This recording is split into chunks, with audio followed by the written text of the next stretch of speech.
ওকে হয়েছে হয়েছে লাইভে হ্যাঁ ওকে। আসসালামু আলাইকুম সবাইকে। আমাদের আজকে ক্লাস নাম্বার 2-তে সবাইকে স্বাগতম জানাচ্ছি। আমাদের কিছুদিন আগে আমরা একটা লাইভ ক্লাস নিয়েছিলাম, মৌলিক অর্থনৈতিক সমস্যার প্রথম ক্লাসটা ছিল। আজকে আমরা দ্বিতীয় ক্লাসটা পড়বো। তো একটু দেখে নিব। এর আগে আমরা সবার প্রতিদিনের যে কাজ আমরা সবসময় বলি যে একটু শেয়ার করে দিবা, অবশ্যই অবশ্যই শেয়ার করে দিবা সবাই। কারা কারা জয়েন্ট হয়েছে তাদের সাথে আমি একটু কথা বলবো ইনশাল্লাহ। হ্যাঁ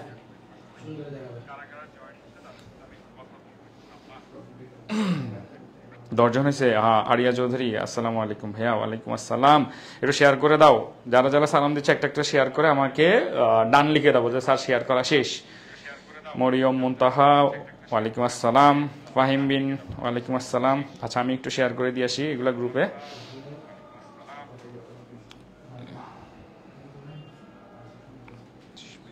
26 25 26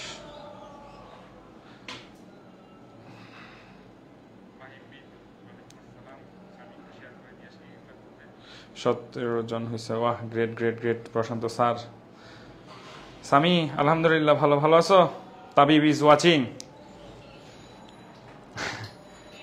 শুই ওকে ব্রো, আল্লাহ হাফেজ। আসসালামু আলাইকুম। ওয়ালাইকুম আসসালাম। তাবিব প্রশান্ত দাস ডান। ওহ ডান প্রশান্ত, গুড ডান। এই তো শেয়ার করে ফেলছে একজন। জয়শ্রী বড়ুয়া, আরিশা ওয়ালাইকুম আসসালাম ভাইয়া। ওয়ালাইকুম আসসালাম। কেমন আছেন? মনু না মনু, মনু ভালো আছে। আচ্ছা ওকে, আমরা তোমাদেরকে পড়াটা শুরু করব তার আগে একটু বলি প্রিভিয়াস ক্লাসে আমরা যা যা পড়াইছিলাম আর কি তোমাদেরকে। এই দেখো অসীম অভাব সীমিত সম্পর্কে একটা ফ্লো চার্ট পড়াইছিলাম। তো আজকে মূলত আমাদের আলোচনার যে টপিকসটা থাকবে সেটা হচ্ছে এই প্রবলেমগুলো একটু সলভ করবো আমরা। হ্যাঁ, এই মৌলিক অর্থনৈতিক সমস্যা সম্পর্কে পিএস স্যামুয়েলসন যে কোশ্চেনগুলো করছিল এই কোশ্চেনগুলো আমরা কি করবো এখানে সলভ করে ফেলবো। প্রিভিয়াস ক্লাসে যারা পাও নাই অবশ্যই একটু নিচে যাই দেখবা। ওয়ালাইকুম আসসালাম নাসিবাত ওয়াহিদ। ওয়ালাইকুম আসসালাম। আরবি নাম এটা কার? তারপর হচ্ছে ফুলখিদর। একটু শেয়ার করে দাও না সবাই। মাত্র 43 জন আসছে এখন পর্যন্ত। আমরা এই সম্পদ এগুলো পড়ে ফেলছিলাম, অর্থনীতি কিছু এমসিকিউ আনসার করে ফেলছিলাম, দুষ্প্রাপ্যতা আনসার করছিলাম। আচ্ছা আমাকে একটু বলো তো, আমরা বিগত ক্লাসে অর্থনৈতিক যে সমস্যাগুলো সমাধান করছিলাম ওখানে বলছিলাম যে মনীষ স্যারকে একটা কি দিছিলাম বলতো? যখন স্ট্রেস হয়ে যাবা তখন অর্থনীতিতে কি একটা দিছিলাম মনীষ স্যারকে, মনে আছে? মনীষ স্যারের চেহারাটার সাথে কি যায় দেখি কেউ বলতো। স্যার 25 বছর পড়তে পারবো? হ্যাঁ অবশ্যই অবশ্যই, এটা তোমাদের রিভিউ হয়ে যাবে। রিফাতুল, হ্যাঁ মনিরুল, কি অবস্থা তোমার? ময়মনসিংহ, হ্যাঁ তুমি জানি তুমি ময়মনসিংহে গেছো, তুমি অ্যাক্সিডেন্ট করছিলা, কি অবস্থা তোমার? আমি তোমার হাতের অবস্থা দেখছিলাম একটু। স্পা, এই তো মেঘলা বড়ুয়া মনির স্যারের স্পা না? আমি ফরাইতে আসছে, তোর আমার বিয়ের পিছনে লাগছিস কি জন্য? আচ্ছা আচ্ছা আচ্ছা ওকে ওকে ওকে। প্রিভিয়াস ক্লাসটা আমি অল্প একটু বলবো, মাত্র একটু তাড়াতাড়ি শেয়ার করো না। সামি শেয়ার কর। ওকে ওকে। স্পা না, স্পা তো হচ্ছে যে একটা ট্যাঙের নাম হয়ে গেছে স্পা, ঠিক আছে? হ্যাঁ Socrates, Plato, Aristotle, Alexander. Sir কই স্যার কই? ওকে ডান, সামি ডান করে ফেলছে। আরিশা ডান, গুড গুড। এই তো ডান হয়ে গেছে। আচ্ছা আমি লাস্ট ক্লাসে তোমাদেরকে যা পড়াইছিলাম সেখান থেকে একটা এমসিকিউ আমরা একটু দেখি। হ্যাঁ এই লাস্ট, এরপর থেকে আমাকে পড়া শুরু করবো। বলো তো আমাকে, অ্যাডাম স্মিথ অর্থনীতিকে কি নামে ডাকছিল? মনে আছে কিনা? অ্যাডাম স্মিথ অর্থনীতিকে কি নামে ডাকছিল?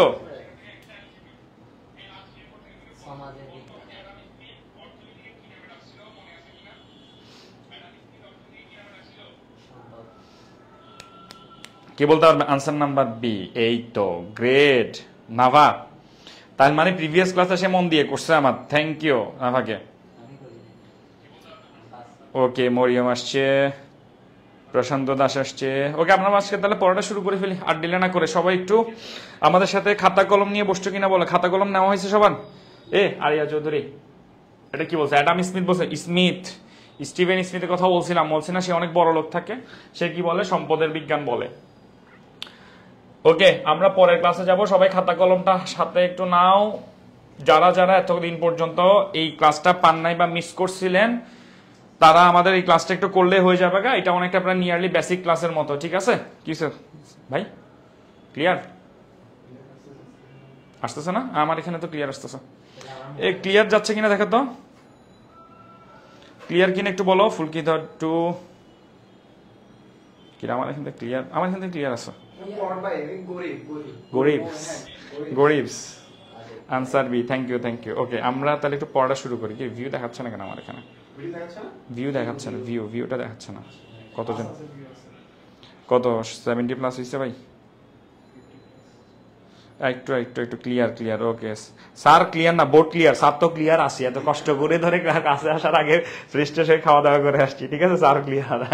আচ্ছা, আজকে যে টপিকসটা পড়াবো, আমি আগে মৌলিক অর্থনৈতিক সমস্যা সমাধান করার আগে আমাকে এটা একটু বুঝতে হবে, ঠিক আছে? উৎপাদন, সম্ভাবনা, সূচি ও রেখা, এটা আমাকে অবশ্যই একটু ফোকাস করতে হবে। স্যার ওইটা একটু সাউন্ড কমাই দেন না স্যার। একটা কার গিফট করেন, এই কার ফরে গিফট করবো আগে, এটা দেখ তোরা এখানে তোরা দুষ্টামি ফরে করিস, আবার ফরাই মন দে, ঠিক আছে? তোরা ফরাটা একটু কম করতেছিস কিন্তু। তা আমরা ডিক্লারেশন দিছিলাম না ইয়াতে 25 ব্যাচের ভিতরে, 25 ব্যাচকে বলতেছি যারা এই যে হবে ভাই ফার্স্ট হবে তাদেরকে বলছে না জমি দিব, দেখি জমি কে পায়, ঠিক আছে? সবাই জমির জন্য একটু পড়ালেখা কর। এখন আমি তোদেরকে একটু বলি এখানে, কার সাথে? আপনার সাথে? আচ্ছা, এবার দেখ উৎপাদন সম্ভাবনা, এই জিনিসটা আমাকে একটু বুঝতে হবে। উৎপাদন সম্ভাবনা বলতে কি বোঝানো হচ্ছে?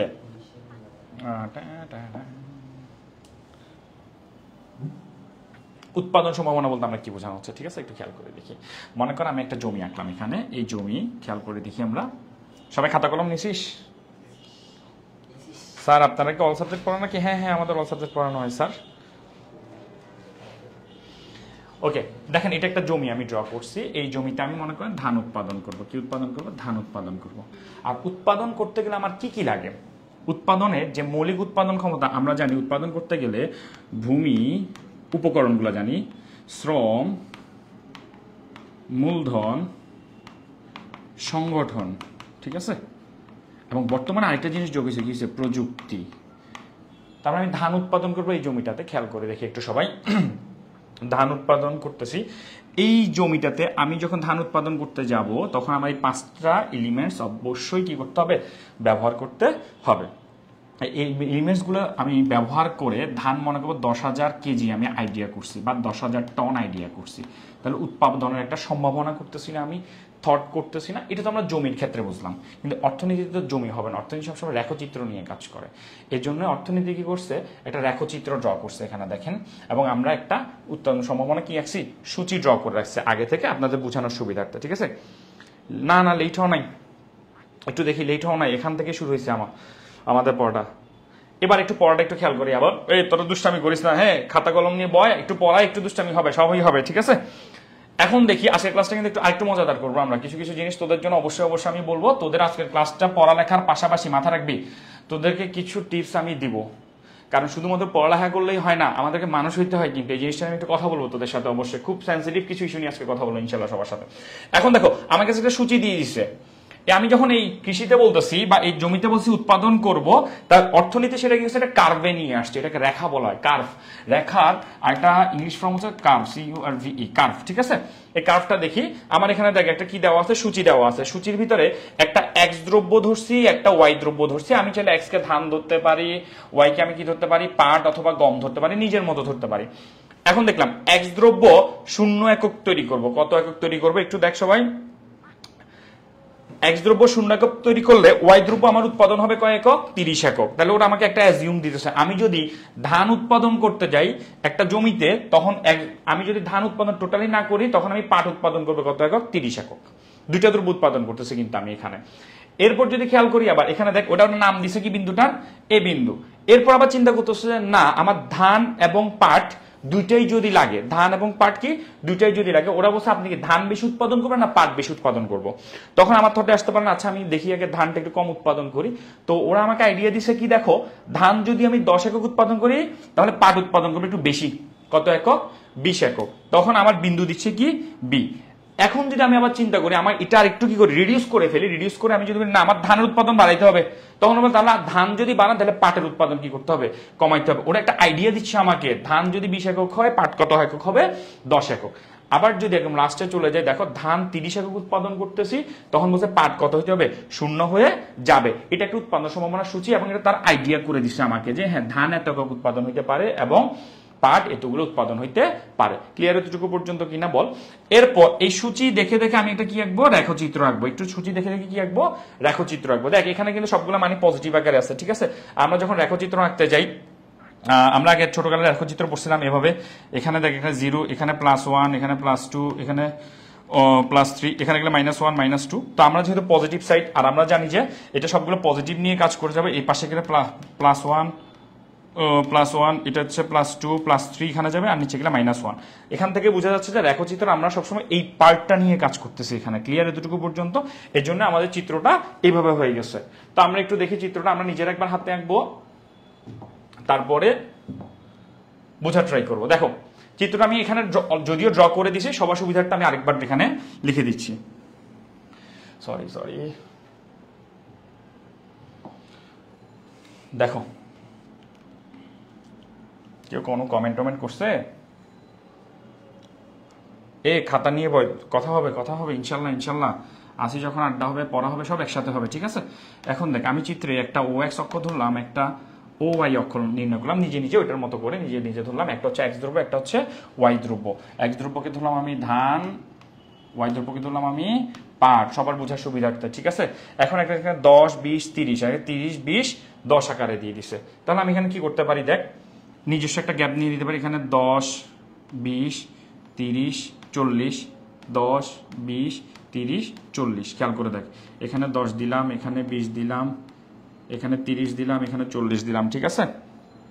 এরপর এখানে 10 20 30 40 দিয়ে দিচ্ছি। দেখ এবার আমি একটু খেয়াল করি, আমি এখানে ধরলাম ধান, এখানে ধরলাম পাট। তোরা সবাই খাতা বই নিছিস? আগে একটু বলতো আমাকে, সবাই কি খাতা নিছিস?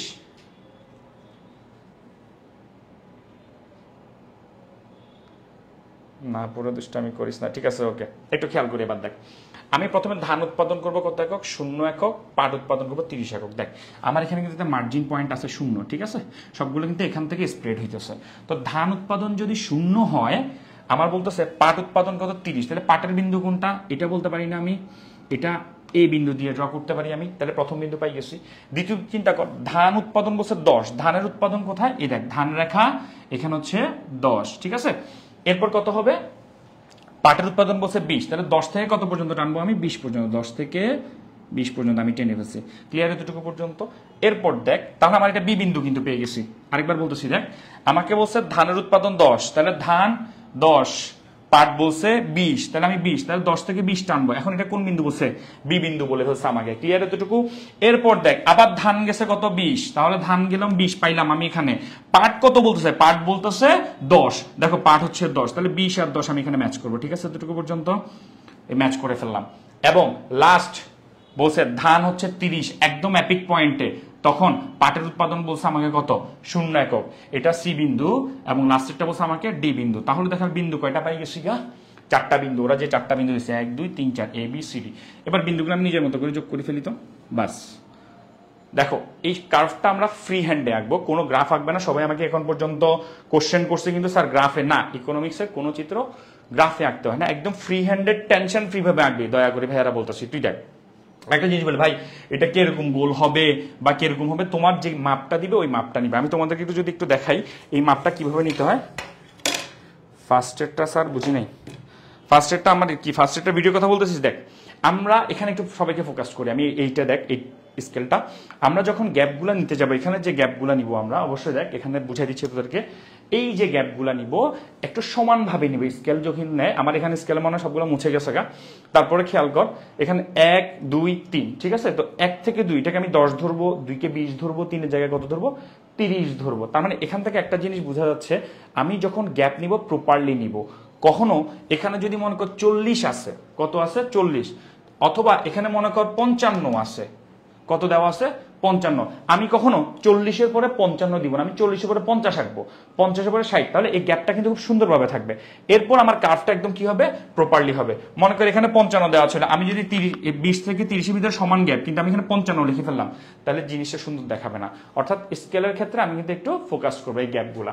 আর এই মানগুলো আমি 10, 20, 30 করে নিচ্ছি না, এগুলো তুই তোর মতো গ্যাপ নিতে পারোস, কোনো সমস্যা নেই। তোরা নিজেদের মতো কি করতে পারিস, ইজিলি নিজেদের মতো তোদের সুবিধা মতো খাতায় যতটুকু স্পেস, তুই যদি মনে ভাই আমি 15, 30, 45 করে নিব, নে, তাও হবে, কিন্তু গ্যাপটা কিন্তু প্রপারলি রাখবে, ঠিক আছে। আর এইভাবে চিত্রটা আঁকার কারণ কি, এখানে আমরা যে এ বি সি ডি বিন্দুগুলো পাইছি না, আমি A B C D sequence maintain করতে হবে না রে বাপ, সিকোয়েন্স মেনটেন করতে হবে না। আমি দেখ ইচ্ছা করে এই চিত্রটা আঁকছি, ধানকে উপরে দিয়েছি, পাটকে নিচে দিই, এ বি সি ডি গুলোকে কোথায় করে ফেলছি, নিচ থেকে উপরে আসছি। অর্থাৎ যখন তুমি দ্রব্য দ্বারা করতে যাবা, তুমি একটা উপরে নিতে পারো, একটা কোথায় নিতে পারো, নিচে নিতে পারো। এ বি সি ডি যে সিকোয়েন্স মেনটেন করতে হবে, এটাও কোনো রুলস নাই।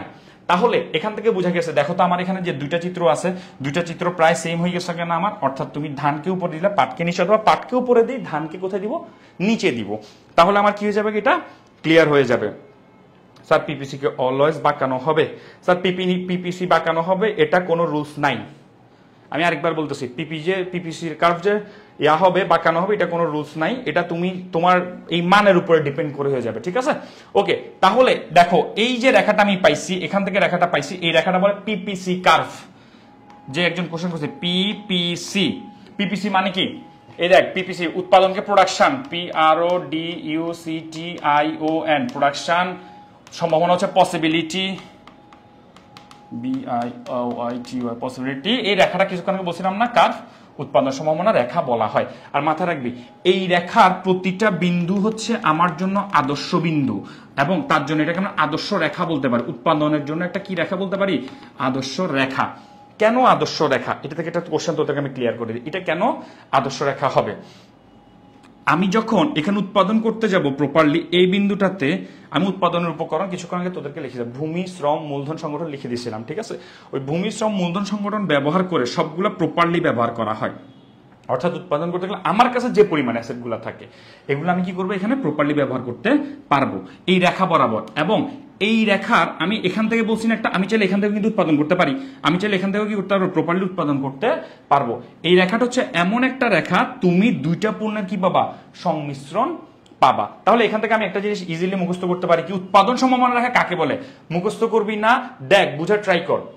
যে রেখার, একটু খেয়াল কর, সবাই আমার সাথে একটু মনে মনে পড়বি, আমি বলতেছি বল, সবাই বল, যে রেখার, সবাই আবার বলবি, যে রেখার প্রতিটা বিন্দুতে, ঠিক আছে, রেখা বলতেছি কিন্তু, যে রেখার প্রতিটা বিন্দুতে কয়টা পণ্য বলতেছি, দুইটি পণ্যের উৎপাদনের সংমিশ্রণ বোঝানো হয়। কি বোঝানো হয়, উৎপাদনের সংমিশ্রণ বোঝানো হয়, তাকে উৎপাদন সম্ভাবনা রেখা বলে। বুঝছিস কিনা বলতো, যে রেখার প্রতিটি বিন্দুতে কয়টি পণ্য, দুইটি পণ্যের উৎপাদনের সংমিশ্রণ বোঝানো হয়, তাকে আমরা কি বলবো, উৎপাদন সম্ভাবনা রেখা বা প্রোডাকশন পসিবিলিটি কার্ভ বলবো। মুখস্থ করবি না, জাস্ট একটু আইডিয়া করবি। আর এই রেখাটাকে আমরা আদর্শ রেখা বলতে পারি।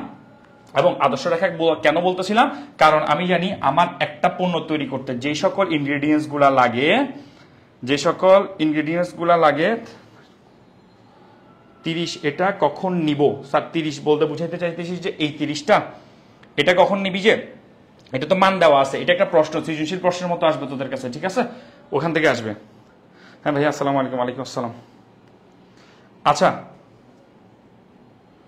আচ্ছা, কোচিং এর বিষয়ে একটু বলতাম, এটা তুমি কোচিং এর আমাদের সাইটগুলোতে একটু কথা বলে নিও। তাহলে দেখো কেন বলতেছি এটা আদর্শ রেখা, আমি বলতেছি এখানে আমার ইনগ্রেডিয়েন্টস ভূমি, ল্যান্ড, তারপর হচ্ছে লেবর, তারপর হচ্ছে ক্যাপিটালকে আমরা এখানে কে দ্বারা প্রকাশ করব, তারপর হচ্ছে অর্গানাইজেশন, যা আছে সব ব্যবহার করি। কিন্তু আমি যদি এখান থেকে ব্যবহার করি, একটু দেখো তো এটা এক ধরনের প্রপারলি কি ব্যবহার হয় কিনা, এই জায়গায় জিনিসগুলো আমার নষ্ট হচ্ছে না। তার মানে আমি যখন এই রেখার বাইরে ভিতরে উৎপাদন করব, উৎপাদন সম্ভব, কিন্তু সেটা আমার কি করে, এই যে ভূমি, শ্রম, মূলধন, সংগঠন জিনিসগুলো আছে সেগুলো আমার নষ্ট করে ফেলে। এই নষ্ট করার জন্য এটা হচ্ছে অপূর্ণ নিয়োগ বলবো। এই যদি রেখার ভিতরে কখন উৎপাদন হয়, আবার বলছি রেখার ভিতরে যদি কখন উৎপাদন হয়, এই রেখাটাকে, আদর্শ রেখাটাকে বা উৎপাদন সম্ভাবনা রেখাকে স্পর্শ না করে, তাহলে এটা হবে অপূর্ণ নিয়োগ, ঠিক আছে। ওকে, এতটুকু সবাই বুঝছিস কিনা বল আমাকে একটু। সবার বুঝা গেছে কিনা বল? এটা কিন্তু এই চ্যাপ্টারের মেইন বেসিক এবং এটা ইকোনমিক্সের সবচেয়ে মেইন বেসিকের একটা চিত্র ভিতরে পড়ে। সবাই বুঝছিস কিনা বলতে একটু। সাবরিনা সুলতানা, প্রিমা, আসসালামু আলাইকুম। ওয়ালাইকুম আসসালাম। কিম বিল্লাহ, আচ্ছা ওকে, ওয়ালাইকুম আসসালাম। এই কালকে পাই যাবি তোরা রেজাল্ট, ইনশাল্লাহ ইনশাল্লাহ। ব্যস্ত থাকি রে স্যার, অনেক ব্যস্ত থাকি আমরা, ঠিক আছে, okay done, good. Khaleda Parvez, thank you. অনেক ব্যস্ত থাকি রে স্যার, সারাদিন ক্লাস নেওয়ার পরে আসলে সময় পাই না। ঠিক আছে ঠিক আছে, জয়শ্রী বড়ুয়া, থ্যাংক ইউ, বোঝা শেষ। তাহলে এটাকে আমরা বলবো উৎপাদন সম্ভাবনা রেখা। এখন তোদেরকে আমরা একটা কথা বলি, এই যে তোরা আমাদের এখানে দেখ, আমাদের ক্লাস নিচ্ছি, সারাদিন ক্লাস নিচ্ছি, বা একটু কি বলতেছো আবার স্যার, অপূর্ণ নিয়োগটা আরেকবার বলবো। দেখ, অপূর্ণ নিয়োগটা আরেকবার বলবো। রাকিব সারিয়ার বিগ ফ্যান না, থ্যাংক ইউ স্যার।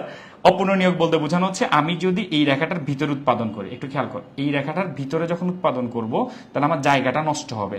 আর আমি জানি যদি রেখাতে উৎপাদন করি, আরেকবার দেখ, রেখাতে উৎপাদন করলে কি হয়, আমি এখানে দেখাইতেছি, রেখাতে যদি উৎপাদন করি তাহলে আমার ভূমি, শ্রম, মূলধন, সংগঠন যা যা আমার কাছে সবগুলো 100% ব্যবহার করা যায়।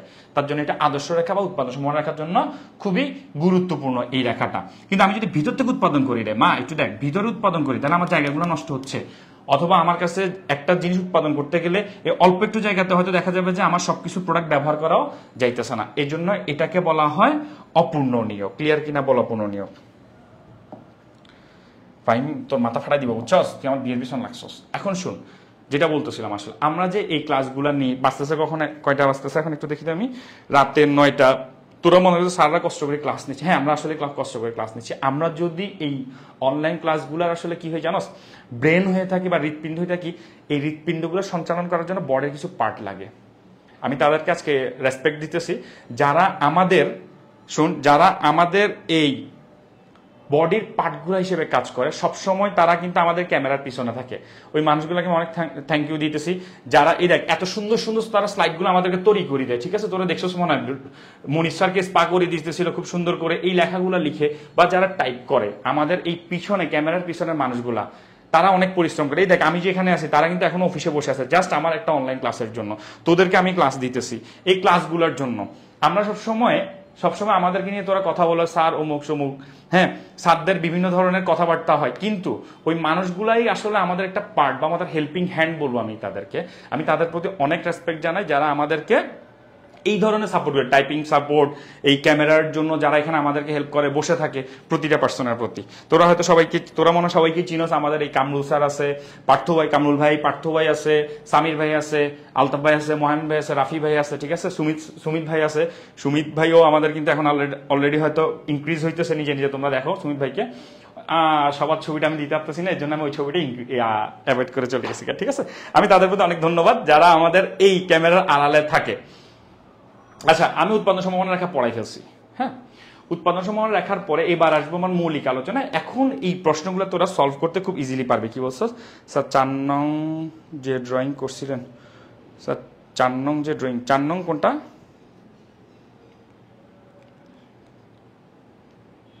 স্যার? একটা উন্নত দেশের জন্য সেম ক্ষেত্রে উৎপাদন করবে রাকিব, কারণ আমার হচ্ছে ওইটা প্রতিটা দেশের জন্য আদর্শ। আমি কিছুক্ষণ আগে বলছি আদর্শ রেখা, আদর্শ রেখা মানে প্রতিটা দেশের জন্য সেটা উৎপাদন করবে, ঠিক আছে।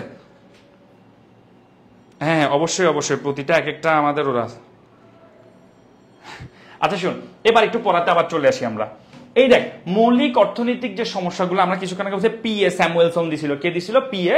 স্যামুয়েলসন। তিনি 3টা কোশ্চেন করছিল। দেখ, সীমাহীন অভাব পূরণের উদ্দেশ্যে দুষ্প্রাপ্য সম্পদের কি বলছে? দেখ, সীমাহীন অভাব, আমরা জানি অসীম অভাব, আসলে অসীম অভাব সীমিত সম্পদ, অর্থাৎ দুষ্প্রাপ্য সম্পদের নিয়োগ বিন্যাসী হল আমার জন্য কি অর্থনৈতিক সমস্যা। অর্থনীতিবিদ P.A. স্যামুয়েলসনের মধ্যে কেন্দ্রীয় অর্থনৈতিক সমস্যা। তাহলে এখান থেকে আরেকটা জিনিস আমরা পাইছি, মৌলিক অর্থনৈতিক সমস্যাকে কি বলা হয়? কেন্দ্রীয় অর্থনৈতিক সমস্যা। একটু লেখতো আবার, সবাই বলতো আমাকে, মৌলিক অর্থনৈতিক সমস্যাকে কি দ্বারা প্রকাশ করা হয়েছে? এখানে কেন্দ্রীয় অর্থনৈতিক সমস্যা। লিখ একবার টাইপ করে ফেল সবাই, তাহলে মনে থাকবে। স্যার আপনি বিয়েতে হলে আমাকে ইনভাইট দিয়েন। রূপা মজুমদার, তোরে পড়াইতে আসছি, তোরা সবগুলা কিরে, তোরা আমার পিছনে লাগছিস কি জানো? সাদ্দাম স্যাররা গেছে, একটু ওয়েট কর না। সবগুলা স্যার যদি এভাবে শহীদ হয়ে যায় কেমনে হবে? আমাকে একটু বলো সবাই। মৌলিক অর্থনৈতিক সমস্যা আরেকটা কি সমস্যা বলছি আমরা? কেন্দ্রীয় অর্থনৈতিক সমস্যা। দেখি কে টাইপ করে একটু বলো। তোরা শেয়ার কয়জনে করছিস রে? সবগুলা কি রে, ঘুমাই গেছস? কেন্দ্রীয় অর্থনৈতিক সমস্যা, খালেদা পারভেজ, থ্যাংক ইউ। এই তো একজন পাই গেছি, গুড। তার মানে আছে ফাহিম, বলছি কেন্দ্রীয় অর্থনৈতিক সমস্যা লেখার জন্য। এই তো আমার কি লিখতেছে, কেমনটা লাগে? আচ্ছা শুনো, এবার যা বলতেছি, এই যে তিনি কি কি বলছে, কি কি উৎপাদন করতে হবে, কার জন্য উৎপাদন করতে হবে, তার জন্য না, কিভাবে উৎপাদন করতে হবে তার জন্য চলে আসছেন না আমাদের সামির ভাই, আল্লাহ জানে কি হচ্ছে। কি কি উৎপাদন হবে, কি উপায় উৎপাদন করতে হবে, কার জন্য হবে, এটা তার জন্য না, এটা হবে কার জন্য। সামির ভাইকে তোমরা কোশ্চেনটা করবা, উনি তার জন্য বলতে কাকে মিন করছে। ওকে, এবার একটু খেয়াল করি, কি কি উৎপাদন করতে হবে বলতে আমরা মিনিং করবো কাকে জানো? দ্রব্যকে। যখন কোনো কিছু প্রোডাকশনের কথা বলবে তখন দ্রব্য চলবে, কি ও কতটুকু উৎপাদন করতে হবে, অথবা কোশ্চেনে আমরা বলতে পারি কি কি উৎপাদন করতে হবে, কার জন্য উৎপাদন করতে হবে, কার জন্য, কার জন্য বলতো। এই কোশ্চেনটা আনসার কি হবে? কার জন্য উৎপাদন করবে? গরু, ছাগল, হাঁস, মুরগি?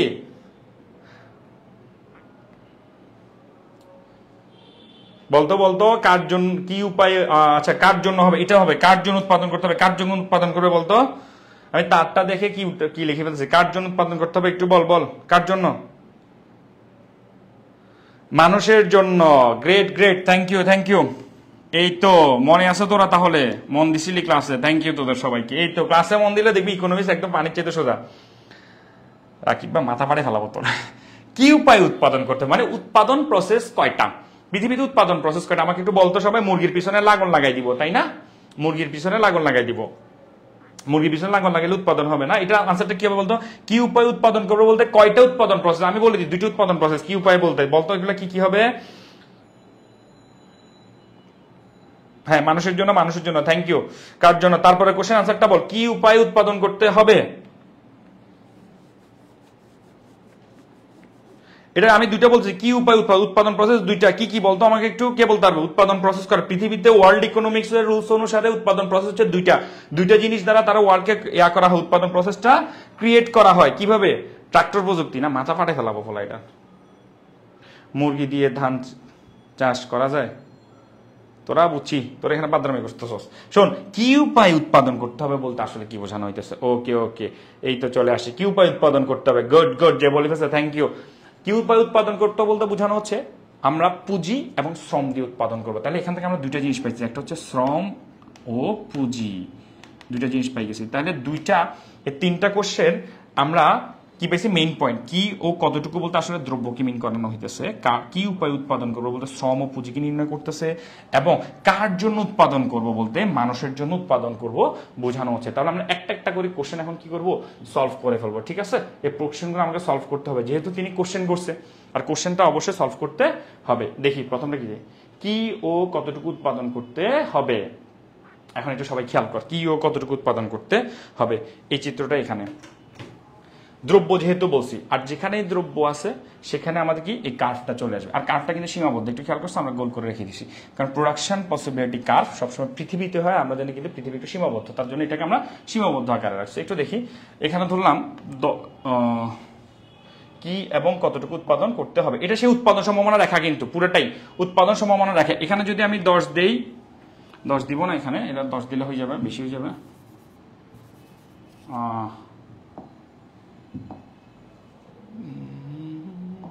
দেখো এখানে দিই, একটা দিই 10 20 30, 10 20 30, এখানে দিলাম 10 20 30, 10 20, এটাকে আমি 30 দিতে পারি চাইলে, ঠিক আছে 30। একটু খেয়াল করে দেখো উৎপাদন সম্ভাবনা রেখার ভিতরে কি আসতেছে। এখানে এই রেখাটার ক্ষেত্রে আমি এভাবে ড্র করতে পারি না নিজের মতো করে, কি এবং কতটুকু উৎপাদন করবে, এখানেও কি আসে না এই জায়গাটা, দেখো তো কি এবং কতটুকু, সেম উৎপাদন সম্ভাবনা রেখারই পড়া, কিন্তু কি ও কতটুকু উৎপাদন করতে হবে বলতে বোঝানো হচ্ছে এই রেখাটা আমাকে বলে দেয় এখানের যে পণ্যটা এবং এখানের পণ্যটা নাম কি এবং কতটুকু কতটুকু উৎপাদন হবে। যেমন ধরো আমি এখানে একটা বি বিন্দু পাইলাম, এখানে ধরে দিলাম আমি গম, এখানে আমি ধরে নিচ্ছি তোর আলু, একটা ধরে নিলাম গম, আর একটা ধরে নিলাম আলু। একটু খেয়াল করে দেখি, খেয়াল করো। একটা হচ্ছে বি বিন্দুতে আমাকে গমের উৎপাদন দিচ্ছে 30 একক, আলুর উৎপাদন দিচ্ছে কত একক, 20 একক। দেখো কি উৎপাদন করবো বলে দিচ্ছে, তুমি গম এবং আলু উৎপাদন করো, কতটুকু উৎপাদন করবা তুমি এই বিন্দুতে যদি উৎপাদন করো 30 একক, আর এটা কত পাবা 20 একক। মনে করো তুমি একটু নিচে নেমে গেছো, এটাকে আমি সি বিন্দু ধরলাম, তাহলে এটা কত একক হতে পারে, 30-এর থেকে যেহেতু একটু নিচে আমি এটাকে 25 ধরি আইডিয়া করে, এবং এই বরাবর যেহেতু আসছে এখানে আমি কত ধরলাম 25। অর্থাৎ দেখো গম 25 একক দিতেছে, আলু কত একক দিতেছে আমাকে 25 একক দিচ্ছে। এটা দ্বারা বোঝানো হচ্ছে এই যে রেখাটা আমাকে বলে দিচ্ছে কি উৎপাদন করব এবং কতটুকু উৎপাদন করব। অর্থাৎ আমি যদি কোনো প্রোডাক্ট, দুইটা প্রোডাক্ট উৎপাদন করতে যাই, কতটুকু উৎপাদন হবে এই রেখাটা আমাকে কি করে দেয়, জানাই দেয়। ক্লিয়ার কিনা বল, কি এবং কতটুকু আমি উৎপাদন করব। স্যার অন্তর্গত বলতে কি বোঝানো হচ্ছে, বুঝাইতেছি। দেখ অন্তর্গত বলতে আসলে কি বোঝাচ্ছে, ঠিক আছে, পুঁজি আর শ্রম, হ্যাঁ চলে আসছে, বুঝাই দেয়। স্যার উৎপাদন সম্ভাবনা রেখাটা একটু বুঝাই দেন ক্লিয়ারলি, ওটা তো একটু আগে বুঝাই দিছি, একটু দেখিস। হ্যাঁ এবার দেখ আমি তোকে একটু বুঝাই দিতেছি এই জিনিসটা, অন্তর্গত বলতে কি বোঝানো হইতেছে। তাহলে এতটুকু বুঝছো প্রথমে কি এবং কতটুকু উৎপাদন করবো। তাহলে যেহেতু বলছি এটা একটা আদর্শ রেখা, উৎপাদন সম্ভাবনা রেখা, আদর্শ রেখা বা উৎপাদন সম্ভাবনা রেখা, এখানে সবগুলো প্রযুক্তি ভালোভাবে ব্যবহার হয়। এখানে দেখে এবার বিন্দু পাইছি, ওর একটা বিন্দু দিছে, তা আমি বলছিলাম তোদেরকে এই বিন্দুতে যখন উৎপাদন করা হয় সম্পূর্ণ প্রযুক্তি, ভূমি, শ্রম, মূলধন ব্যবহার করা হয় না। দেখতো এই বিন্দুতে যদি উৎপাদন করি আমার কি এই রেখা বরাবর গেছে, আর এটা একটা আদর্শ রেখা, কারণ আমি জানি যে এখানে কম উৎপাদন হবে। কি উৎপাদন হবে, কম উৎপাদন। কেমনে হবে, ধর এ দেখ অল্প একটু জায়গা, তাহলে এইটা যদি আমি এত বড় করতাম, এভাবে করতাম, প্রোডাকশন আরো এখানে বৃদ্ধি পাইতো। ঠিক আছে, এই রেখা বরাবর যদি আমি উৎপাদন করতে পারতাম, কিন্তু আমি উৎপাদন করছি ভিতরে, অর্থাৎ উৎপাদন সম্ভাবনা রেখার ভিতরে অবস্থান করতেছে এবং অন্তর্গতভাবে অবস্থান করতেছে। তাহলে দেখো এই বিন্দুতে উৎপাদন করা যাবে, এটা গ্রহণযোগ্য, কিন্তু এই বিন্দুতে উৎপাদন করলে আমি এই জায়গাগুলো কি করতে ফেলতেছি, নষ্ট করে ফেলতেছি। কি করতেছি, নষ্ট করে ফেলতেছি। অর্থাৎ আমার কাছে ভূমি, শ্রম, মূলধন সংকট যেগুলো আছে এগুলো আমি সম্পূর্ণ 100% এখানে ব্যবহার করতে পারি না। এর জন্য এটাকে বলা হয় অপূর্ণ নিয়োগ। দেখ অপূর্ণ নিয়োগ অঞ্চল, কারণ আমি জাস্ট এই অঞ্চলের এতটুকু ব্যবহার করতেছি, বাকি সব আমার জন্য নষ্ট হয়ে গেছে। ঠিক আছে, তাহলে এটা হচ্ছে এই বিন্দু হলো গ্রহণযোগ্য, তবে সেটা হবে অপূর্ণ নিয়োগ। অপূর্ণ নিয়োগ বলতে বোঝানো হচ্ছে ভূমি, শ্রম, মূলধন, সংগঠন আমি প্রপারলি ব্যবহার করতে পারতেছি না।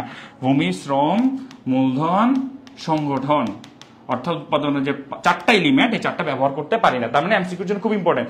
যদি উৎপাদন সম্ভাবনা রেখার ভিতরে কোনো কিছু দেখো, মাথা রাখবি এটা আমার জন্য কি হবে, অপূর্ণ নিয়োগ অঞ্চল প্রকাশ করবে। ঠিক আছে স্যার, আসসালামু আলাইকুম। ওয়ালাইকুম আসসালাম। সাইদ ভাই কমেন্ট করছে না, সাইদ ভাই আছে আমাদের সাথে। হ্যাঁ সি বিন্দুতে উৎপাদন করে, হ্যাঁ তুই যাইস আকাশে যাই, তুই উৎপাদন করিস। ঠিক আছে, এবার দেখ তাহলে বি বিন্দু কিন্তু বলছে আদর্শ রাখে একটু আগে, এবং এটা সবাই চায়, প্রতিটা দেশ। রাকিব কিছুক্ষণ আগে যেটা বলছো উন্নত দেশের জন্য, হ্যাঁ ভাই এটা উন্নত দেশের জন্য হবে, উন্নয়নশীল দেশের জন্য হবে, নিম্নত যারা একদম গরিব দেশ তাদের জন্য, সবাই চাইবে এই জায়গাটাতে কি করার জন্য, উৎপাদন করার জন্য। অর্থাৎ তাহলে এটা কাম্য বলতে পারি না, সবাই যেহেতু চাই এটা কাম্য, মানে আমি চাই, তাহলে কাম্য এবং পূর্ণ নিয়োগ অঞ্চল কিছুক্ষণ আগে বলে ফেলছি। আমি তখনই বলছিলাম ভূমিশ্রম, মূলধন, সংগঠন সবগুলো এই রেখাটা একদম পারফেক্টলি ব্যবহার করা হয় বিধে এটাকে আমরা আদর্শ রেখাও বলতে পারি। এবার একটু তোদেরকে আমি বলে ফেলি। এমএইচ পিয়াস, ওয়ালাইকুম আসসালাম। জিলমিল স্যার, আসসালাম আলাইকুম। ওয়ালাইকুম আসসালাম। এবার দেখ সি বিন্দুতে, এই জিলমিল এখন আসছস, তোরা কি এখন আসছস? হ্যাঁ সি বিন্দুতে তোরা একটা কাজ করিস, ওই ইলন মাস্কের সাথে কথা বলিস, ঠিক আছে? তারপর এই রেখার বাইরে যাই, পৃথিবীর উপরে যাই, তোরা কি করবি, উপর থেকে যাই একটা টপ ধরে রাখবি, তারপর ওখানে কি করবি, উৎপাদন করবি। দেখ সি যেহেতু আমার এই আদর্শ রেখার বাহিরে, ভাই এটা অগ্রহণযোগ্য, অকল্পনীয় বলতে পারবো, যেহেতু এই রেখাটার বাইরে অবস্থান করতেছে। আচ্ছা এই রেখাটা বাইরে অবস্থান করতেছে, তাহলে আমি 3টা বিন্দু পাইতে পারি, একটু ফোকাস কর। একটা হচ্ছে ভিতরের বিন্দু, সবাই দেখ, অর্থাৎ উৎপাদন সম্ভাবনা রেখার ভিতরে যেগুলো অবস্থান করে সেগুলোকে বলবো আমরা কি বিন্দু, গ্রহণযোগ্য তবে অপূর্ণ নিয়োগ। তারপর হচ্ছে বি বিন্দু আমি বলবো কি, কাম্য, গ্রহণযোগ্য, পূর্ণ নিয়োগ অঞ্চল। এবং সি বিন্দু হলো আমাদের জন্য কি, গুড, পারা যাবে বেবি, এই তো। বি বিন্দু হলো কাম্য, সব দেশের জন্য চাই, সব দেশই এটা, এবং সি হলো ভাই এটা অগ্রহণযোগ্য, আমি কখনো বিশ্বাস করতে পারবো না। এটাকে বলবো আমরা কি জানো, প্রোডাকশন পসিবিলিটি কার্ভ। তার মানে দেখ এখানে একটা দ্রব্যকে মিন করানো হয়েছে। আমি বলছিলাম কি ও কতটুকু উৎপাদন করতে গেলে কাকে মিন করানো হয়, আসলে দ্রব্যকে মিন করানো হয়। হ্যাঁ ও আর ফিরিয়ে আসতে পারবে না, ঠিক আছে, তুই করে আয় ইনশাল্লাহ, করে তারপর আমাকে জানাইস।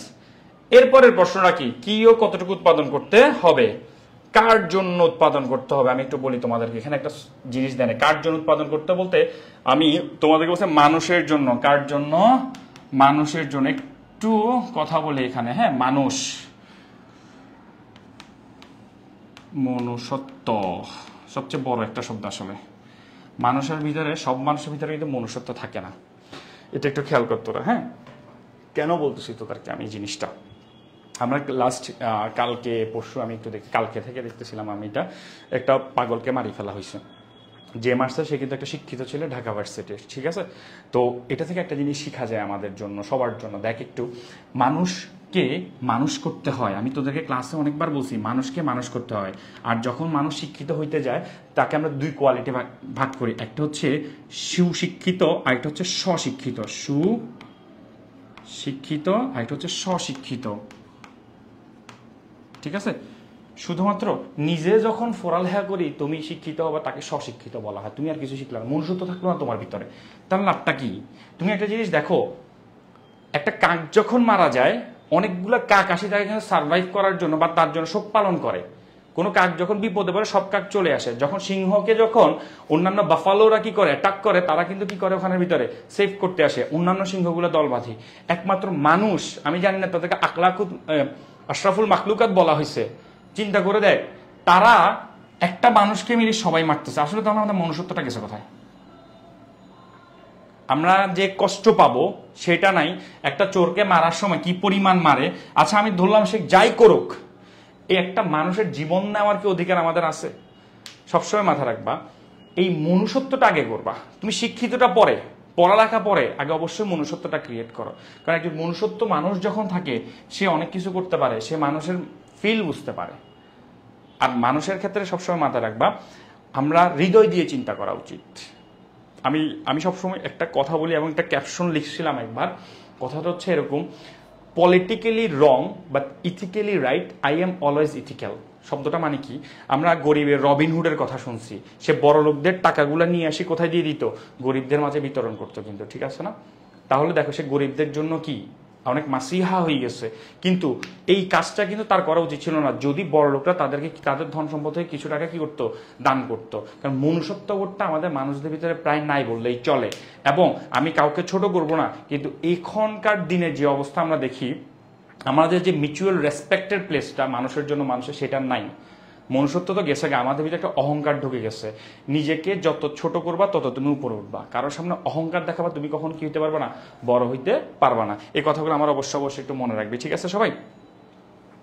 আমাদেরকে শিক্ষিত মানুষে কিন্তু দুর্জন বিদ্বান হলে একটা পরিত্যাজ্য একটা শব্দ আছে। কেন বলি? শিক্ষিত মানুষ এবং অশিক্ষিত মানুষের পার্থক্য কোথায়? শিক্ষিত মানুষ যখন লিডারশিপে বসে এবং অশিক্ষিত মানুষ যখন লিডারশিপে বসে, অনেক বড় পার্থক্য থাকে। একটা শিক্ষিত মানুষ যখন লিডারশিপে বসে সে চুরি করে, অশিক্ষিত মানুষের টাকা দেখলে সে কিন্তু চুরি করে। অশিক্ষিত মানুষের চুরিটা হচ্ছে সে এখন যা পাইছে তা চুরি করে নিয়ে আসে, কিন্তু শিক্ষিত মানুষের চুরিটা না কলমের খোঁচার চুরি। সে ভবিষ্যৎ পর্যন্ত এমনভাবে ধ্বংস করে ফেলবে, ক্যান্সার উপর দিকে তোমার ভালো লাগতেছে কিন্তু ভিতর থেকে কিন্তু সব চলে যেতেছে।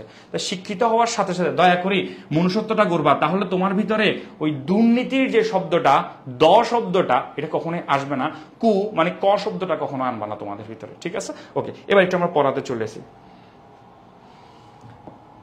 না অবশ্যই তোমাদেরকে ইমোশনাল বলতে আমি বুঝাইতেছি তোমাদের ভিতরে এই জিনিসগুলো নিয়ে আসবে। আমরা অনেকেই কথাবার্তা বলার সময় আমরা কিন্তু এই জিনিসটা বুঝি না, আমাদের সামনে কি আসে না আসে, আমরা কাকে কি কথা বলতেছি, কথার ভিতরে কিন্তু একটা ব্যক্তিত্ব ফুটে ওঠে মানুষের, ঠিক আছে? না, রবীন্দ্রনাথ ঠাকুর ঠিকই বলেছিল, মূর্খর দেশে আবার কিসের ভার্সিটি। না না না, আমি এটা কখনোই বলবো না, সে আমাদেরকে ছোট করার জন্য বলছে। তুমি যদি ভার্সিটি না দাও এই দেশ কখনো শিক্ষিত হবে না। উনি ওনার কথা বলছে, রোহিত চৌধুরী। কিন্তু এখন মনে হচ্ছে পানির সাইদ ভাই দেখিয়েন, কিন্তু আপনি আবার আমার পড়াগুলোকে কপি করে ফেলিয়েন না, ঠিক আছে স্যার? আমি কপি বলবো না, যেহেতু আপনি আমারটা দেখতেছেন আমি আপনাকে বলবো যে ঠিক আছে, থ্যাংক ইউ স্যার, আপনি আমারটা দেখেন, আমার প্রাউড ফিল হবে, আমার ভিতরে খুবই প্রাউড ফিল হবে, কারণ আমি চাই আপনি উঠে আসেন ইনশাল্লাহ, ঠিক আছে? এখন দেখো কার জন্য উৎপাদন করব পৃথিবীতে? এই যে মানুষ শ্রেণীকে আমরা তিনটা ভাগে ভাগ করতেছি আমরা মানুষরা। দেখো এখানে একটা অহংকারের বোধ কিন্তু আমরা দিয়ে ফেলছি। দেখো আমরা ধনিক আলাদা করতেছি, গরিব আলাদা করতেছি, মাঝখানে একটা মিডল ক্লাস শব্দ নিয়ে আসছি। মিডল ক্লাস শব্দ মানে কি ভাই? সে নিজেই তো গরিব। এই যে করোনা হয়েছে, করোনার সময় মিডল ক্লাস নামে কি আসলে কোনো শব্দ থাকে? কালো থাকে, আরেকটা কি থাকে? অন্ধকার থাকে। অন্ধকার কালো অথবা সাদা থাকে, বিপরীত থাকতে পারে। মানুষ নিজেদেরকে স্ট্যাটাস বা অহংকারের এমন কাতারে নিয়ে গেছে, তারা গরিব বলে না, তারা তাদেরকে কি বলে? মিডল ক্লাস বলে, উন্নয়নশীল বলে। আসলে এগুলো একটা ধোকা, ইলুশনের মতো। তাহলে ওয়ার্ল্ড ইকোনমিক্স এই যে কার জন্য উৎপাদন করবো, তারা বলে মানুষ হচ্ছে দুই প্রকার, একটা হচ্ছে ধনী শ্রেণী ধরলাম, একটা হচ্ছে গরিব শ্রেণী। তারা দুই ভাগে ভাগ করে, একটা ধনী, একটা হচ্ছে কি গরিব। অর্থাৎ মিডল ক্লাসকেও আমরা কাইন্ড অফ গরিব শ্রেণীতে কি করব, ফেলে দিব। ঠিক আছে, ওকে। এই গরিব শ্রেণী তাহলে মানুষের জন্য উৎপাদন করতেছি, দেখো আবার সেই প্রোডাকশন পসিবিলিটি কার্ভে চলে আসছে মানুষের জন্য উৎপাদন করতে গেলে। কারণ আমি যেহেতু বলছি উৎপাদন করব, কি করব, উৎপাদন করব, প্রোডাকশন পসিবিলিটি কার্ভ। তাহলে আমি একটু এ বিন্দুর কথা চিন্তা করি, সবাই একটু দেখ। ও এক্স এবং ও ওয়াই কয়টি অক্ষ, দুইটি অক্ষ। ঠিক আছে, ও এক্স এবং ও ওয়াই কয়টি অক্ষ বলতেছি আমি, দুইটি অক্ষ। যদি আমি এ বিন্দুতে খেয়াল করি, কোন বিন্দুতে খেয়াল করি, এ বিন্দুতে খেয়াল করি, আমার গরিব শ্রেণীর পরিমাণ, এটা গরিব শ্রেণী, ও থেকে 1 অনেক বড়। ঠিক আছে, কিন্তু আমি যদি এটা ঘুরাই, দেখ এই বিন্দুতে গরিব ধনী শ্রেণীর পরিমাণ একটু কমে গেছে কেন, অর্থাৎ এখানে গরিবের পরিমাণ কি বলবো, বেশি বলবো, এবং ধনীর পরিমাণ কি বলবো, কম বলবো। ঠিক আছে, আবার বি বিন্দুতে দেখো গরিব সংখ্যা কমে গেছে, হ্যাঁ, কিন্তু ধনী সংখ্যা কি হয়েছে, বেড়ে গেছে, অর্থাৎ ধনী বেশি বলতে পারি। তাহলে আমি কি এটা বলতে পারি, এ দেশ হোক বা সমাজ হোক সেটা একটা গরিব শ্রেণীর, বি দেশ বা সমাজ হোক সে একটা কি শ্রেণী, ধনী শ্রেণী। কেন ধনী শ্রেণী, কেন গরিব শ্রেণী? তুমি তো বলতে পারো স্যার ওখানে ধনী হচ্ছে গরিব হচ্ছে মিশ্রণ, কিন্তু বাংলাদেশে কি বড় লোক নাই, তারপরে বাংলাদেশে কি বলা হয়, গরিব শ্রেণী বলা হয়। কেন, আমাদের গরিবের সংখ্যাটা একটু বেশি। তুমি অস্ট্রেলিয়া চিন্তা করো, জার্মান চিন্তা করো, আমেরিকা চিন্তা করো, ওখানে কি ভিক্ষুক নাই? অবশ্যই আছে, কিন্তু তাদের ধনী শ্রেণীটা বেশি বা ধনী লোকের সংখ্যা বেশি, তার জন্য যে বেশি থাকে আমরা তাকে প্রায়োরিটি দিয়ে ফেলতেছি। এবার এই চিত্রগুলো ড্র করার পর অনেকের মাথায় কোশ্চেন আছে, স্যার আমি ব্যাখ্যা করবো কিভাবে? 9, 10 যেভাবে সম্পাদ্য ব্যাখ্যা করতে সেম সম্পাদ্য, জাস্ট আমার চিত্রটা একটু কি করতে হবে, কারেকশন করতে হবে, হ্যাঁ, চিত্রটা পারফেক্টলি করতে হবে। তো ব্যাখ্যাটা আমি একটু সবার সুবিধার্থে বলে দিচ্ছি, তোরা দেখতেছিস কিনা বলতো একটু। স্যার আমি গরিব, আজ গরিব বলে সবাই গরিব, মানুষের অভাব অসীম বলছিলাম। ঠিক আছে, তাহলে স্যার আমরা কি গরিব? হ্যাঁ, তোরা নিজেদেরকে নজিক করে তারস, তোরা বড় লোক, তোরা মন থেকে অনেক বড় লোক। এই দেখ তোরা আমার ক্লাস করতেছিস না, যারা আমার ক্লাস করতেছিস সবাই বড় লোক। ঠিক আছে, হ্যাঁ স্যার এটাকে সেম আঁকবো, অবশ্যই সেম আঁকবো। ঠিক আছে, যারা আমার ক্লাস সবাই বড় লোক। ঠিক আছে, হ্যাঁ স্যার ফরেন কান্ট্রিতে বিজ্ঞানীতে লাক্সারি কারে করি, দেখছস তো তুই। হ্যাঁ, এবার খেয়াল কর, তাহলে চিত্রে ও এক্স ব্যাখ্যাটা একবার বলেছি, চিত্রে ও এক্স এবং ওয়াই দুটি অক্ষ, এ এক্স ভূমি অক্ষে ধনী শ্রেণীর পরিমাণ এবং ওয়াই গরিব, ওয়াই লম্ব অক্ষে গরিব শ্রেণীর পরিমাণ নির্দেশ করে। যদি এই বিন্দুতে দেখা যায়, যদি এই বিন্দুতে দেখা যায় গরিব শ্রেণীর পরিমাণ y1 এবং ধনী শ্রেণীর পরিমাণ x1, অর্থাৎ এই বিন্দুকে আমরা গরিব শ্রেণী বলতে পারি কারণ গরিবের পরিমাণ বেশি। সেম ভাবে বিটা ব্যাখ্যা করব, বি বিন্দুতে দেখা যায়, অপরদিকে বি বিন্দুতে দেখা যায় গরিবের পরিমাণ কমে y2 তে আসে এবং ধনীর পরিমাণ বেড়ে x2 তে আসে, অর্থাৎ বি বিন্দুটি কি শ্রেণী, ধনী শ্রেণী। এরপর আমরা বলবো এখন সমাজ নির্ধারণ করবে, সমাজের কাছে চলে যাব, কারণ আমাদের দেশে অনেক ধরনের মানুষ বসবাস করে, আমাদের এক একটা সমাজ এক এক রকম। তুমি যদি জিসির কথা চিন্তা করো, জিসির সাথে আমি কখনো আমাদের যেই রুরাল প্লেসগুলা, সিটির বাইরের প্লেসগুলো আমি কখনো কি করতে মিলাইতে পারবো না।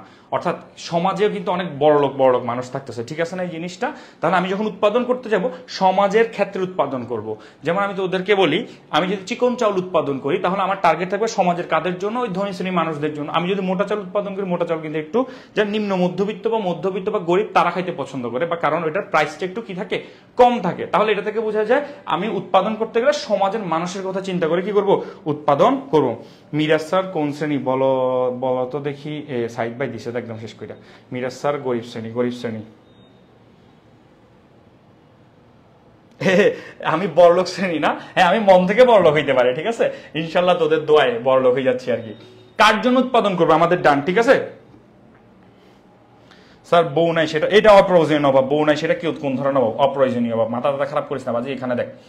এবং একটু খেয়াল কর সবাই, এখানে একটু খেয়াল করে দেখি আমরা, ঠিক আছে বড়লোক রিচ সেরিন, এরে মা তোরা আমাদের বড়লোক কেন বানাই দিতেছস।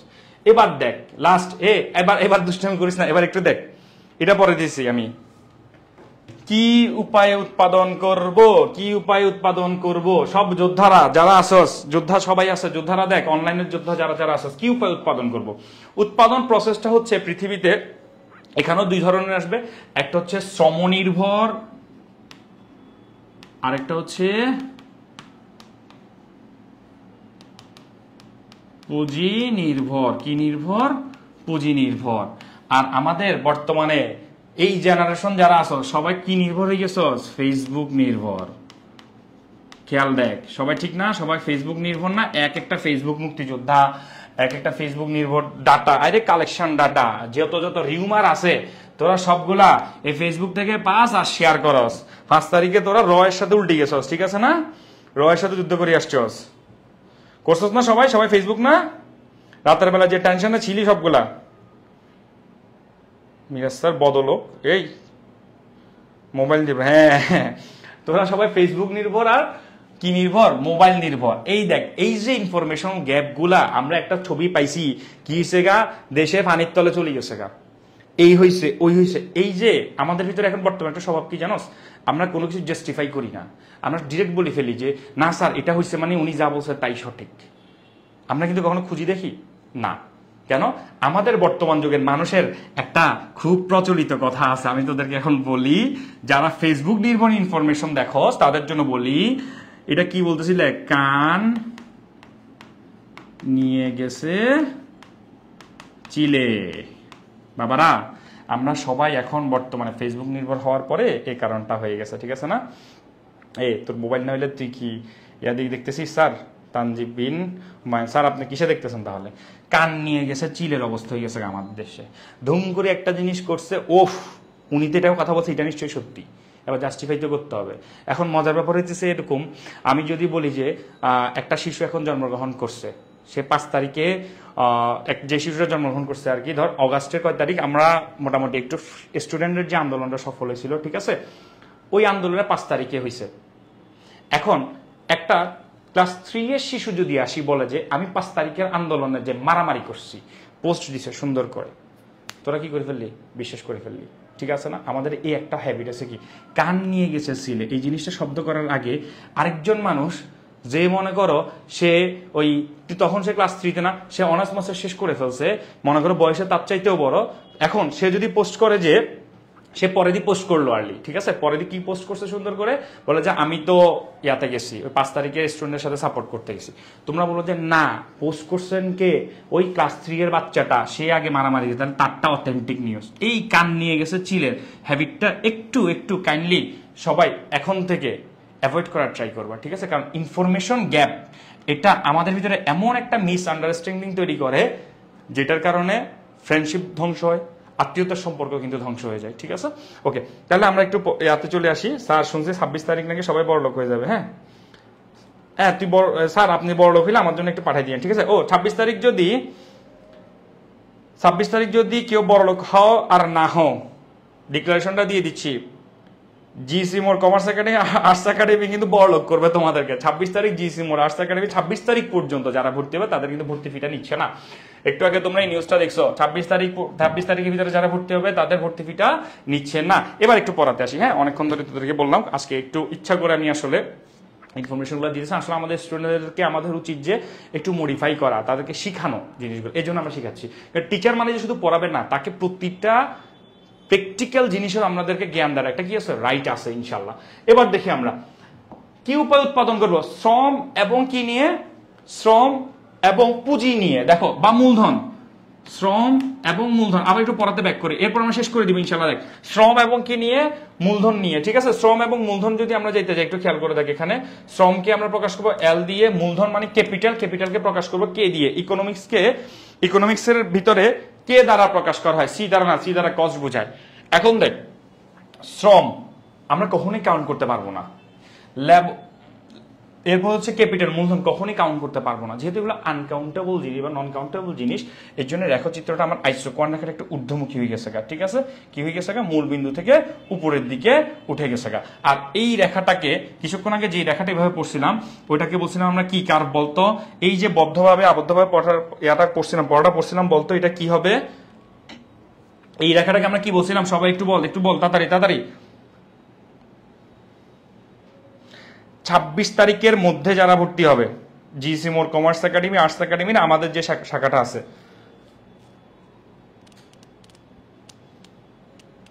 যদি কেউ জিজ্ঞেস করে কোথায়, তোমরা তো চিনো, জিসি মোর 1 Nizam road 7 number, PPC curve. এই তো গুড, পিপিসি কার্ভের ফুল ফর্ম কি? একটু বল তাড়াতাড়ি, পিপিসি কার্ভের ফুল ফর্মটা কি হবে?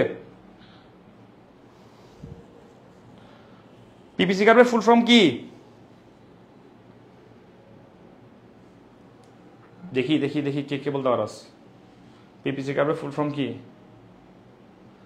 26 তারিখ কি? 26 তারিখ তো পুরো বাংলাদেশে বলবেন মানে বড়লোক হয়ে যাবে। হ্যাঁ ঠিক আছে, আপনি বিয়ে করেন, বাল্য বিবাহ। এই পিপিসি কার্ডের ফুল ফর্মটা কি একটু বল না? প্রোডাকশন পসিবিলিটি কাপ একজন বলে ফেলছে, থ্যাংক ইউ খালেদা পারভেজ। এই তো গ্রেট, তাহলে এটা হচ্ছে PPC card production possibility curve. আর এখানে যে কার্ভটা আছে এই কার্ভটা হলো আইসোকোয়ান্ট, আইসোকোয়ান্ট কার্ভ বা আইসো প্রোডাক্ট কার্ভ, অর্থাৎ সম উৎপাদন রেখা। কি বলবো আমরা? সম উৎপাদন রেখা।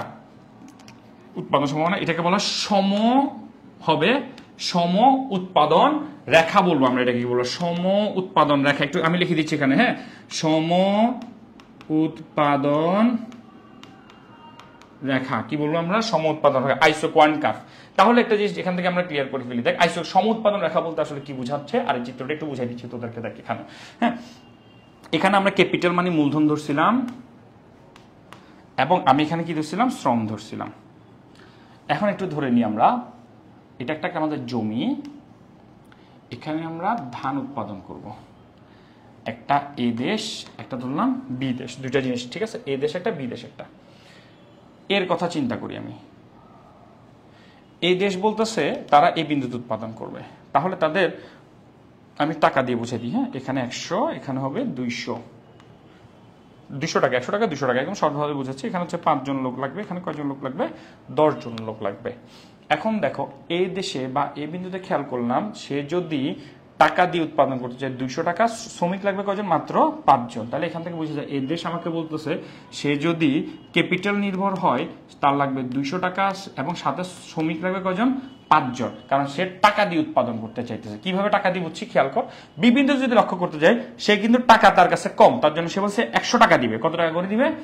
100। ক্যাপিটাল হচ্ছে 100 এবং তার কাছে শ্রমিক হচ্ছে কয়জন? 10 জন। এটা থেকে কি বুঝাচ্ছে জানোস? আমাদের দেশ আমেরিকা এবং বাংলাদেশের ভিতরে চিন্তা করতে, এখানে কেন শ্রমের দামটা সস্তা? মানে 100 টাকা আমি ক্যাপিটাল দিচ্ছি, লেবার কিন্তু অ্যাভেলেবল এখানে। তার মানে যেখানে লেবারটা অ্যাভেলেবল, শ্রম অতিরিক্ত পরিমাণে শ্রমিক থাকে, কর্মদক্ষ বা কর্মঠ মানুষ অনেক থাকে, সেখানে কিন্তু শ্রমিকের মজুরিটা একটু কম থাকে। তার যদি প্রমাণ দেখতে চাস তোরা নিজেরাই দেখবি। আসলে তোরা কোথাও যদি রিক্সা করে যাইতে চাস, একটা রিক্সা ভাড়া যদি 30 টাকা হয়, সে তোমাকে 40 টাকা তুমি যাও না, তুমি জানো অ্যাভেলেবল কি আছে, তোমার কাছে অপশন আছে। তাহলে এখান থেকে কি বোঝা যায় না, এই দেশের জন্য, আমেরিকার জন্য তাদের ক্যাপিটাল বেশি, শ্রমিকের পরিমাণ কম। বিদেশের জন্য দেখা যায় তাদের টাকাটা কম কিন্তু শ্রমিকের পরিমাণ কি হবে? বেশি হবে। অর্থাৎ এ একটি পুঁজি নির্ভর, আমি চাইলে বলতে পারি খুব ইজিলি, কারণ তাদের কাছে টাকা বেশি, শ্রমিক কম, এবং বি একটি শ্রম নির্ভর বিন্দু। আর এ আর বি যখন যোগ করব, যে রেখা পাবো তাকে আইপি কার্ভ বা আইসো প্রোডাকশন বা আইসোকোয়ান্ট কার্ভ বলতে পারে। ঠিক আছে স্যার? কি হারিয়ে দিয়েছেন আমি বুঝিনি স্যার, এটার ব্যাখ্যাটা কেমন হবে? আচ্ছা স্যার, এটার ব্যাখ্যাটা কেমন হবে? এই সেম বললাম তো, সম্পাদ্যের মতো। ঠিক আছে, আরেকবার খেয়াল করতেছি। দেখ, যদি আমি ব্যাখ্যাটা বলি তাহলে বুঝে যাবি। সবাই একটু ব্যাখ্যাটা খেয়াল কর মন দিয়ে। ও এক্স এবং ও ওয়াই ভূমি ও লম্ব অক্ষে, আবার বলতেছি ও এক্স এবং ও ওয়াই ভূমি ও লম্ব অক্ষে কাকে নির্দেশ করতেছে? এই দেখ, এখানে শ্রমকে নির্দেশ করে, এখানে কাকে নির্দেশ করে? মূলধনকে নির্দেশ করে। এতটুকু হয়েছে, ঠিক আছে? প্রথম দিকে এই বিন্দুতে দেখা যায়, আবার বলতেছি, এই বিন্দুতে দেখা যায় মূলধনের পরিমাণ, আমি যদি টাকা দিয়ে 200 লিখবো, আর যদি না থাকে বলবো যে K1। কত বলবো? এই বিন্দুতে দেখা যায় মূলধনের পরিমাণ K1 এবং লেবার বা শ্রমিকের পরিমাণ L1। তাহলে দেখা যায় শ্রমিক কম, টাকা বেশি। তখন সাথে দিয়ে পাশে দিয়ে লিখে দিব, অর্থাৎ এ একটি পুঁজি নির্ভর বিন্দু। এ একটি কি নির্ভর বিন্দু? পুঁজি নির্ভর বিন্দু। এবং বি বিন্দুতে দেখা যায় তাদের মূলধনের পরিমাণ K2, দেখো তো কমে গেছে কেনা? K2, কিন্তু শ্রমিকের পরিমাণ বৃদ্ধি, অর্থাৎ, এবং লেবারের পরিমাণ কত? L2 পর্যন্ত। আবার বলছি, বি বিন্দুতে দেখা যায় আমার মূলধনের পরিমাণ K2 এবং শ্রমিকের পরিমাণ L2, অর্থাৎ শ্রমিক বেশি। তাহলে এখান থেকে বলা যায় বি একটি শ্রমনির্ভর বিন্দু। এখন সমাজ নির্ধারণ করবে সে কোন বিন্দুতে উৎপাদন করবে। এবার আমাকে বলো তো, এখানে যদি একটা কানাডা থাকে এবং একটা বাংলাদেশ থাকে, এখন ধরো বাংলাদেশের জন্য কোন নির্ভর বিন্দু হবে আমাকে একটু বলো। বাংলাদেশের জন্য কোন নির্ভর বিন্দু হবে? স্যার এটা কি না, যোগান রেখে, এটা না, যোগান রেখা পরে পড়াবো। বল আমাকে একটু বলতো সবাই, বাংলাদেশের জন্য আমি কি এ বিন্দু নিব নাকি বি বিন্দু নিব? এ বিন্দু বসে টাকা বেশি, বি বিন্দু বসে শ্রমিক বেশি। বল। বিয়ে হবে না আপনার? Rafi, thank you.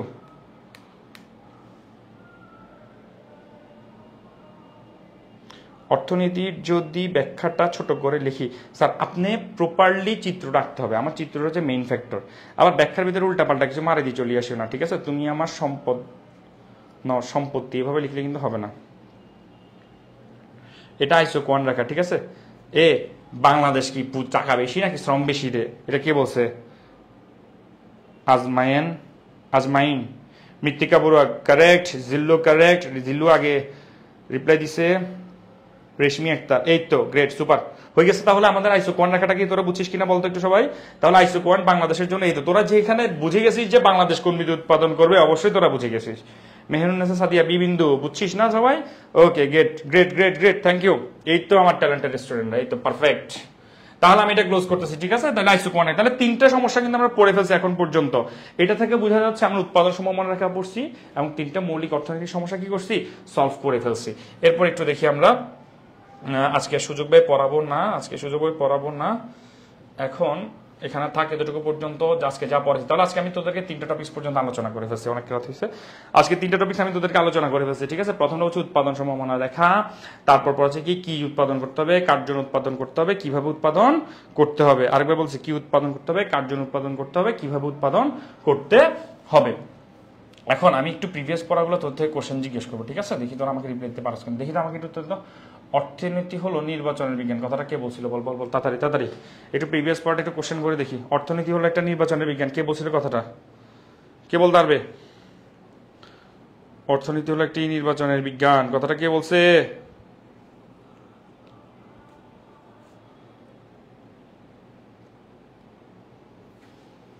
এই অর্থনীতি হলো নির্বাচনের বিজ্ঞান, কে বলছে আনসার? এল রবিন্স। এরে মা ফাহিম রে, ফাহিম প্রিভিয়াস ক্লাসটা আবার দেখ রে বাপ, আবার দেখ। এই তো সবাই আনসার দিবে, যে এক একটা সেরা, গুড, এক একটা ট্যালেন্টের গাট্টি পালতেছি আমি এখানের ভিতরে, সুপার সুপার, ঠিক আছে না? অর্থনীতির দুষ্প্রাপ্যতা বলতে কি বোঝানো হচ্ছে বলতো? এরপরটা বল, অর্থনীতির দুষ্প্রাপ্যতা বলতে কি বোঝানো হচ্ছে? সরি স্যার, সমস্যা নাই। অর্থনীতির দুষ্প্রাপ্যতা বলতে কাকে বোঝানো হচ্ছে? এই অর্থনীতির দুষ্প্রাপ্যতা বলতে কাকে বোঝানো হচ্ছে? একজন আনসার দিয়ে ফেলছে। রিয়াজ খান দুষ্টামি করলো, পোলা ভালো, গুড। চরিত্র পুরাই কাল্পনিক। ইয়ে কন হে? পূর্ণদাস। দুষ্প্রাপ্যতা মানে কি রে? দীপধরী মাথাটা ফাড়াই। পূর্ণদাস কি? পর্ণয় দাস, সরি। সম্পদ, এই তো সুপার। পোলা পাইন এক একটা বুলেট দেখতেছি, সাবাস। সবগুলা মানুষের বাচ্চা বলবো, আমি বাঘের বাচ্চা বলবো না, কারণ বাঘ হইলে প্রাণী হয়ে যায়, ঠিক আছে? অর্থনৈতিক সমস্যার প্রধান কারণ কি ছিল? অর্থনৈতিক সমস্যার প্রধান কারণ কি ছিল?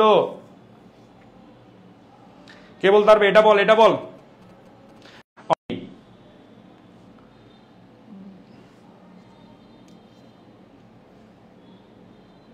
সীমিত সম্পদ, এটা কি বলতে? সীমিত সম্পদ। এই ফাহিম, সেরা। এবার এতক্ষণ ধরে ইচ্ছা করে তোদেরকে আমি ডিস্ট্র্যাক্ট করছি, ঠিক আছে? ইচ্ছা করে, যাতে তোরা এতক্ষণ টাটকা যে পড়াগুলো মাথায় রাখছস, এই পড়াগুলো যাতে একটু বলে যেতে পারো, ঠিক আছে? সুযোগ আমি পরের ক্লাসে পড়াবো, তার আগে তোদেরকে একটু আমি বলি, এখান থেকে রিপ্লাই দে। তোদেরকে আমি ইচ্ছা করে এতক্ষণ ধরে এমন পড়াইছি যাতে টাটকা রিপ্লাই দিতে কষ্ট হয়ে যায়। এবার বলতো, এখানে কোন বিন্দু অপূর্ণ নিয়োগ নির্দেশ করে? লাস্টেরটা কোন বিন্দু অপূর্ণ নিয়োগ নির্দেশ করে? আছে ইচ্ছা করে, ইনশাল্লাহ সব পারে। অপূর্ণ নিয়োগ নির্দেশ করে কে? না রে ভাই, আমার বউ নাই। এই কামরুল ভাই এসে দেখছো জ্বালাইতেছে, জানি না বল। আল্লাহ আলফা কিরে? এই তো পারফেক্ট আনসার দিবে যায় পোলা পাইন। অপূর্ণ নিয়োগ বলতে কি বোঝানো হচ্ছে ভাই? বলতেছি ভূমি, শ্রম, মূলধন যে উপকরণগুলো উৎপাদন করা হয়, এগুলো সবগুলো আমার জন্য অপূর্ণ নিয়োগ। এই তো পোলা পাইন, সবাই দিয়ে ফেলছে। আলফা একটু মন দে, মামনি একটু মন দে। না ভাই, ওইটা উৎপাদন আমার হবে না, ঠিক আছে? আচ্ছা, ABCDEFG। Oh my God, Rafi sir क्या हो गया आपका जी? ওকে, এরপর সবাই গুড। এক একটা আসলে কমার্স সেকেন্ডে আসতে মানে পড়াইতেছে ভাই, একটা বুলেট পড়াইতেছে, সাবাস। আগামী দিনে তোরা নাচাতে যাবি। বহু নির্বাচনী বর্ষে অর্জনযোগ্য বিন্দু কোনটা এবার আমাদের বল। তোরা কমার্স সেকেন্ডে আসতে এক একটা নাচাতে যাবি, যে পড়ালেখা করতেছস তোরা, ঠিক আছে?